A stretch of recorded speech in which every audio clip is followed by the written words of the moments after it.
ಮೂಡುಬಿದ್ರೆ ಆಳ್ವ ಶಿಕ್ಷಣ ಪ್ರತಿಷ್ಠಾನದ ವತಿಯಿಂದ ನಡೆದ ಸಾಂಪ್ರದಾಯಿಕ ದಿನದ ಅಂಗವಾಗಿ ಆಯೋಜಿಸಿದ ಸ್ಪರ್ಧೆಯಲ್ಲಿ ಹೆಣ್ಣು ಮಕ್ಕಳ ಹುಲಿವೇಷ ಕುಣಿತವು ಗಮನ ಸೆಳೆಯಿತು. ಮಹಾರಾಷ್ಟ್ರ, ಗುಜರಾತ್, ಈಶಾನ್ಯ ಭಾರತ, ಕೇರಳ, ಕರಾವಳಿ ಕರ್ನಾಟಕ ಸೇರಿದಂತೆ 6 ತಂಡಗಳು ತಮ್ಮ ತವರೂರಿನ ಕಲಾ ಪ್ರಕಾರವನ್ನು ಪ್ರದರ್ಶಿಸಿದರು. ಕರಾವಳಿಯ ಹುಲಿವೇಷ ಕುಣಿತವನ್ನು ಹೆಣ್ಣು ಮಕ್ಕಳು ಪ್ರದರ್ಶಿಸಿದ್ದು, ಗಂಡು ಮಕ್ಕಳಿಗೆ ಸಮನಾಗಿ ತಮ್ಮ ಪ್ರತಿಭೆಯನ್ನು ಅನಾವರಣಗೊಳಿಸಿದರು. ಎಂಜಿನಿಯರಿಂಗ್ ಕಾಲೇಜಿನ ವಿದ್ಯಾರ್ಥಿನಿಯರು ಈ ಹುಲಿವೇಷ ಕುಣಿತವನ್ನು ಪ್ರಸ್ತುತಪಡಿಸಿದ್ದು, ಬರ್ಕೆ ಯದ್ದು ಅವರು ತರಬೇತಿಯನ್ನ ನೀಡಿದರು.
ಪಿಲಿನಲಿಕೆ, ನಿಹಾಲ್ ತಾವ್ರೋ ಅವರಿಂದ ಹಾಡುಗಳ ಕಾರ್ಯಕ್ರಮ, ಬೀದಿ ಬದಿಯ ಮನೋರಂಜನಾ ಆಟಗಳ ಪ್ರದರ್ಶನ, fire dance, Kannada comedy, beat Guru ತಂಡದ ಕಾರ್ಯಕ್ರಮ, ಆಹಾರ ಮೇಳ, ಕಲಾ ಪ್ರದರ್ಶನಗಳಿಂದ ಕಾರ್ಯಕ್ರಮ ಕಂಗೊಳಿಸಿತ್ತು.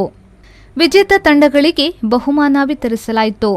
ಈ ಸಂದರ್ಭದಲ್ಲಿ ಇಂದ್ರಜಿತ್ ಲಂಕೇಶ್ ನಿರ್ದೇಶನದ ಗೌರಿ ಸಿನಿಮಾದ ಪರಿಚಯ ಕಾರ್ಯಕ್ರಮ ನಡೆಯಿತು. ನಾಯಕ ನಟ ಸಮರ್ಜಿತ್ ಲಂಕೇಶ್ ಹಾಗೂ ನಾಯಕಿ ಸಾನಿಯಾ ಅಯ್ಯರ್, ನಟಿ ಮಾನಸಿ ಸುಧೀರ್, ಸೃಜನಾ ಹಾಜರಿದ್ದರು. ಸಾಂಸ್ಕೃತಿಕ ಕಾರ್ಯಕ್ರಮವನ್ನು ಅವಿನಾಶ್ ಕಟೀಲ್ ನಿರೂಪಿಸಿದರು. ಪ್ರೇಮಶ್ರೀ, ವಿ4 ನ್ಯೂಸ್, ಮೂಡುಬಿದ್ರೆ.